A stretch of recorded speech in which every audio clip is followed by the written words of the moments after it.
Hello friends, welcome to Buzz Sandy Concept, and in today class I am going to teach you about geometric progression.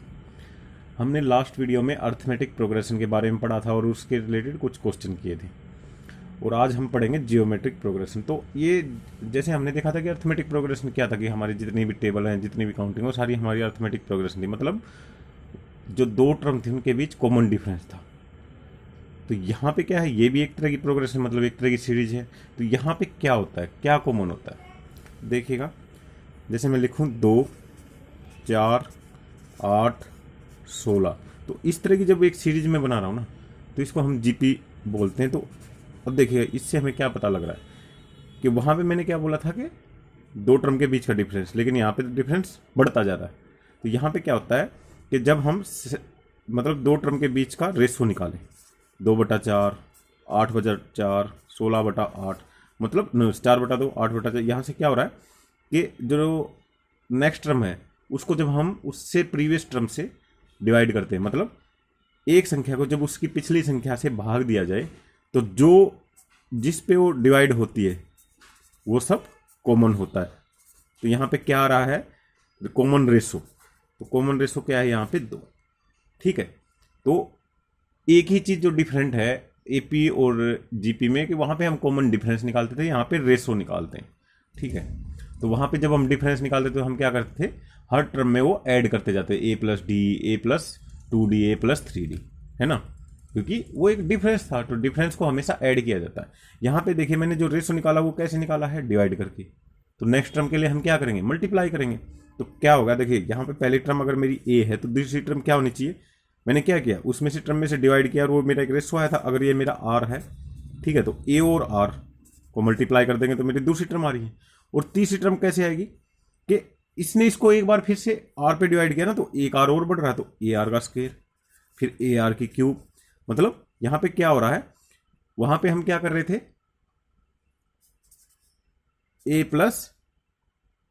a+2d ऐसे करके बढ़ रहे थे ना। देखिएगा दोनों का कंपेयर भी मैं आपको करवाते जा रहा हूं। तो यहाँ पे क्या हो रहा है कि हम r से मल्टीप्लाई कर रहे हैं, वहां पे क्या कर रहे थे, d को ऐड कर रहे थे, और d में क्या कर रहे थे, एक एक टर्म बढ़ाते जा रहे थे। तो यहाँ पे भी देखिए r की पावर 0 है एक तरह से, तो यहाँ पे 0, 1, तो ये बढ़ती जा रही है। मतलब रेशो यहाँ से सिंपल ये आपका बढ़ता जाएगा, सारे के सारे आपके इंटीजर की फॉर्म में, और सारे होल नंबर रहेंगे ऊपर, और ये टर्म बढ़ती जाएंगे। तो ये बहुत बेसिक सा एक सीक्वेंस बन जाती है हमारी, जिसमें एक आपकी फर्स्ट टर्म होगी, एक कॉमन डिफरेंस होगा, और फिर जोन सी भी टर्म होगी। तो अब देखिएगा पहली टर्म पे क्या है 0, दूसरी टर्म पे क्या है 1, तीसरी पे क्या है 2। जैसे हमारा उसमें हो रहा था ना, पहली में यहाँ क्या है 1, तो ये मतलब पहली क्या थी, उसमें कुछ था ही नहीं, डी का 0 था, ठीक है। दूसरी टर्म में 1 था, तीसरी में 1, तो सेम यहाँ पे हो रहा है। तो क्या होगा, हमारी कोई भी nth टर्म कैसे होगी, nth टर्म का क्या फार्मूला हो गया अब यहाँ से, ARn-1, ठीक है। तो हमारा nth टर्म कैसे फाइंड आउट करेंगे हम, ARn-1। तो ये आपका nth टर्म फाइंड आउट करने का फार्मूला हो गया। तो अगर आपको कोई भी टर्म दी हुई है, आपसे पूछ रहा कौन सी टर्म है, ये क्या है, पहली टर्म ये है, रेशो ये है, या आपको 2-3 सीक्वेंस दे दी, तो आप उसमें से रेशो फाइंड आउट कीजिए, और इस तरह से आप इसको सोल्व कर पाएंगे। जब मैं इसके एग्जाम्पल करवाऊंगा तो आपको ये समझ आ जाएगा। तो अभी बस इतना याद रखिए कि इसका जो nth टर्म कैसे फाइंड करते हैं और कैसे होता है, इसकी एक सीरीज कैसे बनती है। तो ये जब आप कॉन्सेप्ट जब आपको पता होगा ना, सीरीज कैसे बन रही है और एक रेशो क्या हो रहा है, तो बस ये फार्मूला भी आप ऐसे ऐसे लिख के, मतलब आपको याद भी ना हो तब भी आप बता सकते हैं कि नेक्स्ट टर्म क्या हो रही है। क्योंकि यहाँ से मुझे पता चल रहा है कॉमन डिफरेंस है, अगर मुझे नेक्स्ट निकालनी है तो कॉमन डिफरेंस क्या था मेरा 2, तो लास्ट वाली में बस आपको 2 को मल्टीप्लाई करना, फिर 2 को मल्टीप्लाई करना, बस आपको कुछ नहीं करना। और आप चाहे कुछ देखो, चाहे इस फार्मूले को देखो या नहीं देखो, नेक्स्ट टर्म कैसे फाइंड आउट करोगे फिर आप यहाँ से। तो नेक्स्ट टर्म फाइंड आउट करने के लिए आपको जो भी टर्म दी हुई हो उसमें जो कॉमन रेशो है उसको गुणा कर देना है, मल्टीप्लाई कर देना, सिंपल। तो अब 128 की नेक्स्ट टर्म कैसे हो जाएगी, कॉमन रेशो को उसमें मल्टीप्लाई कर दो, ठीक है। वो 256, देन 512, देन 1024, तो ऐसे ये बढ़ती जाएगी। लेकिन अब आपसे कोई भी टर्म पूछ रहा है तो उस वक्त आप ये फार्मूला लगाएंगे। और जब आपको इतना पता होगा ना ये कॉन्सेप्ट कि क्या होता है, ये एक टर्म होती है, उसमें कॉमन रेस होता है, और कैसे कैसे हम कैलकुलेट करते हैं, तो ये फार्मूला भी आप कोई बड़ी चीज़ नहीं है, आपको वो याद ही रहेगा। और नहीं भी याद रहे तो भी आप उसको फट दे सोल्व कर पाएंगे आपके दिमाग में ईजिली कैलकुलेट करके कि हो क्या रहा है। अब देखिएगा ये तो आ गया मेरा nth टर्म फाइंड आउट करना। अब इनका सम क्या होगा, तो इसका जो सम का फार्मूला होता है, सम वो क्या होता है, जैसे हमने वहाँ पे भी पढ़ा था ना, उसके लिए क्या था n/2 2a प्लस n-1d ऐसे करके। तो यहाँ पे क्या होगा a r की power n-1 divided by r-1। और यहाँ पे एक कंडीशन जरूर होनी चाहिए कि r जो है 1 के बराबर नहीं होना चाहिए, क्योंकि r 1 के बराबर होगा 0 हो गया। और किसी भी संख्या को हम 0 से जब डिवाइड करते हैं तो क्या होगा, r को अगर मैं 0 से करते हैं तो वो इनफाइनाइट हो जाता है, मतलब इनफाइनाइट अनडिफाइंड हो जाता है, हम उसको डिफाइन नहीं कर सकते, मतलब हम उस नंबर के उतने पार्ट्स नहीं कर सकते। और देखिए r का 1 होने का मतलब क्या है कि मेरा कॉमन रेशो 1, अगर कॉमन रेशो 1 1 1 1 हो तो वही रहेगा, कोई सीरीज थोड़ी बन रही है, ठीक है, तो सीरीज ही नहीं बनेगी पहली बात तो ये हो गया। और एक और कंडीशन क्या है, जब r ग्रेटर देन 1 हो, और r जब लेसर देन 1 होता, मतलब ग्रेटर देन 1 मतलब 2 3 4, और 1 से छोटा होता मतलब 1/2 0.3 0.4, मतलब 1/3 1/4 ऐसे कुछ भी होता, या माइनस में होता, तो हम इसको रिवर्स में लिख देंगे। उस वक्त कैसे लिखेंगे, 1 - r की power n divided by 1 - r। तो वैसे अगर आप नहीं भी लिखेंगे ना, कुछ नहीं फर्क पड़ेगा, तब भी अगर ये मतलब छोटा है या बड़ा है तो भी ये कुछ ज़्यादा इसमें इशू नहीं आएंगे, क्योंकि दोनों भी फिर वो नेगेटिव में आएंगे, आप नेगेटिव से नेगेटिव वो पॉजिटिव बन जाता है। तो ये आपके कुछ एक फार्मूले थे रिलेटिव टू ए। और एक और फार्मूला देखिए, ये तो हमें जब nth टर्म दी हुई हो तब हमें पता ना, जब n टर्म दी हो, अगर ये बोले इन्फिनिटी ही है और जो r की वैल्यू है वो -1 से बड़ी और 1 से छोटी, मतलब इसके बीच में लाई करें, ये एक कंडीशन है कि -1 से बड़ी हो और 1 से छोटी हो, तो क्या फार्मूला बन जाएगा, 1/1 - r, 1/1 a/1 - r, ठीक है।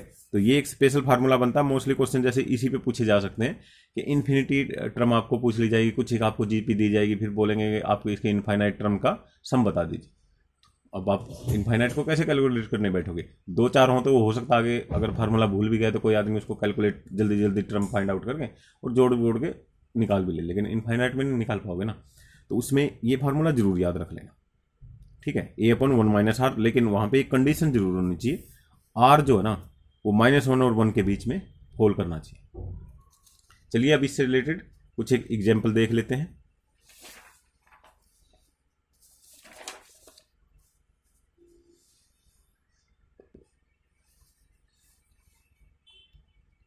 अब ये पहला ही क्वेश्चन देखिए, इसमें क्या कह रहा है, find 9th term of the following series, मतलब एक सीरीज दी हुई है।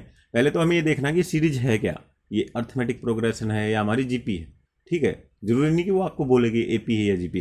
तो अब देखिए यहाँ पे पहले कॉमन डिफरेंस देखिए क्या है, 10 5 है, यहाँ पे कितना 5 है फिर 10 नहीं, कॉमन डिफरेंस मतलब बराबर नहीं है, तो पहली बात तो एपी तो है ही नहीं। और मैंने क्या बोला था, एपी हमेशा टेबल या काउंटिंग के फॉर्म होगी, 5 दूनी 10 या 15, ये अगर 15 होता फिर 20 होता तब वो एपी होती, तो ये तो टेबल तो बन ही नहीं रही है। अब देखिए जीपी के लिए क्या करेंगे हम, 10/5 2 पे गया, फिर नेक्स्ट 20/10 2 पे गया, फिर देखिए 40/20 2 पे गया। तो हमें पता चल रहा है यहाँ पे कॉमन डिफरेंस है, ठीक है, मतलब कॉमन रेशो हमारा 2, ठीक है। तो हमें पता चल रहा है कि हमारी जीपी है। तो अब जीपी की 9th टर्म कैसे फाइंड आउट करते थे, क्या फार्मूला था, a की पावर r(n-1), और a क्या आया मेरा यहाँ पे 5, और r क्या है मेरा 2, और n-1, n कितना बोल रहा है 9, तो 9 - 1 क्या हो जाएगा 8। अब देखिएगा या मैंने कुछ एक नंबर लिखे थे, 2 to power 0, 2 to power 1 2 3 ऐसे करके, और ये 8 तक। तो मैं आपसे रिक्वेस्ट करूंगा कि ये है ना, जो ये कुछ एक चीज़ें अपने माइंड में रखिएगा, बहुत बेसिक सी हैं। और अगर आप सारे नंबर भी अपने माइंड में नहीं रख पा रहे ना, तो कुछ एक जैसे 2 की पावर 5 क्या होती है, 2 की पावर 10 क्या होती है, वो आपका हो जाए 2 की पावर 9 होती है 512, और 2 की पावर 10 होती है 1024। तो इनमें से कोई भी एक, 3 को याद रख लीजिए, फिर 6 को याद रख लीजिए, फिर 9 को याद रख लीजिए। तो आप 1-2 टर्म्स को अगर याद रखेंगे ना, होगा क्या, जैसे अब यहाँ पे मुझे 8 को निकालना है, मुझे 6 का पता है, क्या होगा 64। तो मैं 64 में एक बार 2 से मल्टीप्लाई करूंगा 128, और फिर 2 से करूंगा तो 256, मतलब आपको ज़्यादा कैलकुलेशन नहीं करनी पड़ेगी। तो कुछ एक तो जरूर याद रखिएगा, और मोस्टली जीपी के क्वेश्चन यहीं से आएंगे। और ये जो है ना 2 की पावर, ये सब आपके जीपी में काम नहीं आएगी, ये बहुत जगह काम आएगी मैथ में। ये 2 की पावर 2, 2 की पावर 3, ये बहुत ही एक इंपॉर्टेंट सी टर्म है, तो इसको जरूर याद कर लीजिएगा। तो अब देखिए 2 की पावर 8 क्या है 256, आप इसको देखने की जरूरत नहीं, अगर चलो आप याद भी नहीं करते तो जल्दी जल्दी से आप इसको मल्टीप्लाई भी कर सकते हैं।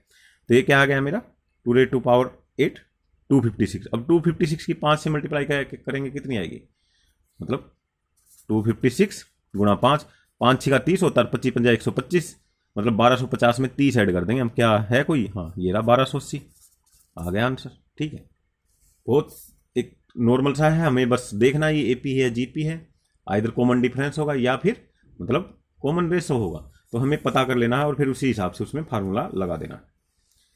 अब देखिएगा नेक्स्ट क्वेश्चन में क्या कह रहा है, Ram gives his son ₹100 on one day, ₹50 on second day, ₹25 on third day and so on. What will be total amount given by Ram to his son starting from the first day if he lives forever. तो अब देखिएगा पहले तो ये कि क्या AP है GP है, देखिए यहाँ पे क्या होता जा रहा है, 100 है, अब इन टर्म्स को लिख लीजिए आप, 100 50 25, तो यहाँ कॉमन डिफरेंस क्या है, कॉमन डिफरेंस देखिए 50/100, फिर आपका क्या आएगा 25/50, तो ये क्या 1/2 आ रहा है ना इसमें, 1/2, तो ये कॉमन रेशो है, कॉमन डिफरेंस नहीं, तो हमें पता चल गया ये तो कॉमन रेशो आ गया, मतलब एक से दूसरे को डिवाइड करें, अगर मैं डिफरेंस निकालता तो क्या आता 50 फिर 25, वो तो कॉमन नहीं आता, तो हमें पहले ये देखना है एपी या जीपी, तो हमें पता चल गया ये जीपी है। अब जीपी में क्या बोल रहा है ये कि वो अगर अपने बेटे को लाइफ लॉन्ग पैसे देता रहता, ठीक है, जिंदगी भर के लिए, तो कितने पैसे देता। अब देखिए ये क्या बन गई है हमारी इनफाइनाइट सीरीज, और मैंने आपको बताया था इनफाइनाइट सीरीज में फार्मूला क्या था, a/1 - r या a/r-1, आप जो भी लिख लीजिए, लेकिन इसको 1 - r लिखेंगे क्योंकि 1 से छोटा है तो ये पॉजिटिव में रहेगा, इसको 1 - r ही लिखिएगा। और जो r है ना -1 और 1 के बीच में फोल्ड करना चाहिए। अब देखिए r क्या 1 और -1 के बीच में, हाँ 1/2, तो सिंपल सा फार्मूला लगा दीजिए, a/1 - r, a क्या है यहाँ पे 100 और 1 तो 1 है और r क्या 1/2, ये कितना बन जाएगा 200, ये क्या बन जाएगा नीचे 1/2 आ जाएगा, और 1/2 को हम ऊपर लेके जाएंगे तो क्या बन जाएगा 200, तो आंसर आ गया 200।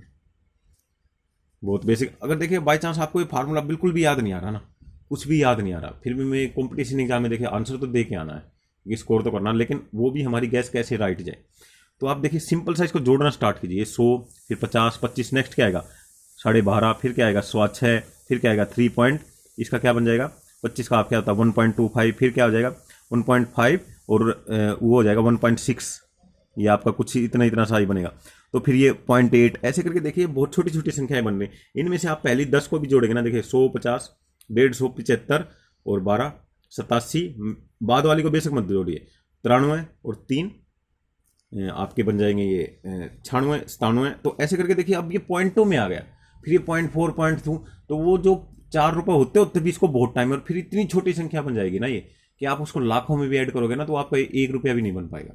तो अब देखिएगा यहाँ पे नियर बाय कौन सा इस टर्म के, हमारा जैसे 198 199 तक तो हम चले गए, उसके नियर बाय कौन है 200, अगर यहाँ पे बाई चांस 205 दिया होता 210 दिया होता तो हमें थोड़ा सा डाउट हो सकता, लेकिन ये क्वेश्चन में तो साफ साफ है 250 तो कभी हो ही नहीं पाएगा, वो इतना पक्का याद रखिए।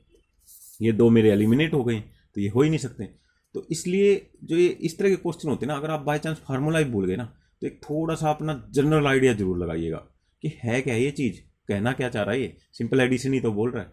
हाँ ठीक है हम पूरी टर्म पे नहीं जा सकते, लेकिन हमें पता चल रहा है कि एक जब बहुत छोटा नंबर हो जाएगा ना उसको कितनी बार भी हम जोड़ेंगे उसकी कोई सिग्निफिकेंस नहीं रहेगी, तो बस वही हो रहा है। नेक्स्ट क्वेश्चन देखते हैं, the third and the eighth term of GP are 4 and 128 respectively, find the GP.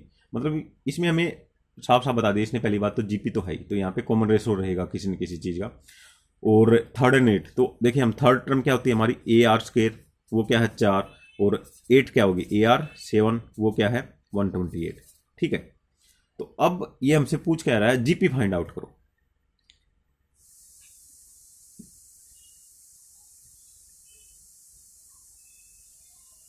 अब इसको देखो, अगर मैं इस सम को देखूँ ना, मैं इसको बिना सोल्व किए अगर इन आंसर को देखो ना, डायरेक्ट मैं आंसर लिख सकता हूँ, और आप भी लिख सकते हैं। एक बार पॉज करके वीडियो को ना एक बार जरा इनको देखिए, और बिना इस फार्मूले या किसी पे जाए आंसर देने की कोशिश कीजिए, क्या आंसर हो सकता है सोच लिया। अब देखिएगा हम देखते हैं इसमें, ये साफ साफ बता रहा है मुझे कि थर्ड टर्म फोर्थ है, यहाँ पे थर्ड टर्म कोई फोर्थ है ही नहीं, तो इन दो में ये दो तो वैसे ही कैंसिल हो जा रही, मैं क्यों देखूँ इनको, ये साफ साफ बता रहा है ना थर्ड टर्म फोर्थ है। अब बच गई मेरी 2, इन दोनों में मेरी थर्ड टर्म फोर्थ है। अब देखिए क्या ये मेरी जीपी है, ये तो जीपी बोल रहा है, ये तो जीपी है ही नहीं, इनमें डिफरेंस नहीं है। ये क्या है, मतलब रेशो कितना आ रहा है 3/2 1.5 4/3, ये क्या आ जाएगा 3 एकम 3 और 1.3, तो कॉमन रेशो ही नहीं आ रहा है, यहाँ तो कॉमन रेशो कुछ है ही नहीं, यहाँ तो कॉमन डिफरेंस आ रहा है, ये तो मेरी एपी है, ठीक है, लेकिन ये तो जीपी बोल रहा है, मुझे पहले ही बताया इसने, ठीक है, तो एक ही तो बच गया मेरा, तो मेरा ये आंसर होगा। मुझे कुछ करने की भी जरूरत नहीं थी, बहुत जल्दी से देख के हम सीधा आंसर पे आ जाएंगे। मतलब 5 सेकंड के अंदर हमें आंसर पता चल जाएगा, अच्छा ये तो एपी है, ये तो हो ही नहीं सकती, ये मेरा आंसर है, बस आप क्लिक कर दीजिएगा। तो कई बार ऐसा होता है कि कुछ क्वेश्चन इतने सिंपल हो जाते हैं ना कि बस आपको अपना माइंड को ओपन रखना हुआ एग्जाम के अंदर। अब इसी से रिलेटेड एक और चीज देखिएगा, अगर मैं इन दोनों को, अब चलिए ये ऐसा नहीं होता, हमारा कुछ हो सकता है सब में 4 4 4 ही दिया, तो तब क्या करते? तो आप क्या कीजिए, इन दोनों को डिवाइड कर लीजिए, मतलब सिंपल रेशो में दिया ना, ये क्या आ जाएगा, ए से ए जाएगा। और यहाँ पे अगर मैं इनको ऊपर नीचे करता, ठीक है ये ऐसे लिख दिया मैंने, अगर मैं ऐसे डिवाइड करता तो ये ए से क्या, आर से पावर क्या होती है जब डिवाइड करते हैं, सब्ट्रैक्ट हो जाती हैं, और मल्टीप्लाई करते हैं तो क्या होती है, ऐड हो जाती है। तो यहाँ आर की पावर 5 बच गई, 4 से करेंगे 32, आर 5 क्या 32 कैसे आएगा? देखिए जो मैं ये बोल रहा था ना कितना इंपॉर्टेंट है, देखिए इस क्वेश्चन में भी काम आया। अब मैं ढूंढता रहूँ कि किसकी पावर 5 होती है, मुझे पता है 2 की पावर 5 होती है, तो 2 की पावर 5, आर की पावर 5, तो आर की वैल्यू क्या आ गई, आर की वैल्यू आपकी 2 आ गई है, ठीक है। तो अब यहाँ पे क्या आ रहा है, रेशो, कॉमन रेशो देखिए किस में 2 है, फिर भी आपको कैलकुलेट करना ही पड़ता, इसी में तो है कॉमन रेशो 2, पहली ये है, दूसरी ये, फिर ये है।